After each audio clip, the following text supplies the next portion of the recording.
Hello hi नमस्कार ओडिशार सबु सिनेप्रेमी भाई और भौणी मानू आम ओडिया सिनेमा चैनल को स्वागत करुच्ची। आज कथा हवा ओडिया अभिनेता मनोज मिश्र अभिनय करिथिबा किछि हिंदी सिनेमा विषय रे।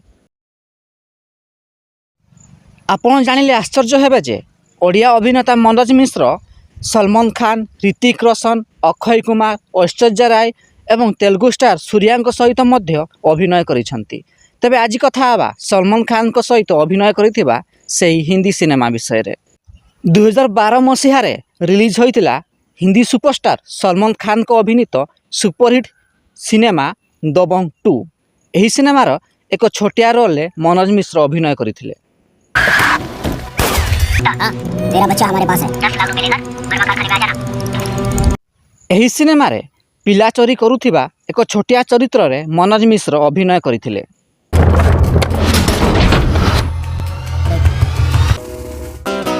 गप्पू गप्पू गप्पू तो भाई गप्पू ये जो मामला है। तेबे एही सिनेमा व्यतीत मनोज मिश्र अनेक हिंदी सिनेमा रे अभिनय करिसंती। सेगुडिक विषय जानिया पई कमेंट बॉक्स रे पार्ट 2 बोली निहाती लेखंतु एवं वीडियो टी पसंद आस्तिले लाइक शेयर एवं सब्सक्राइब करंतु।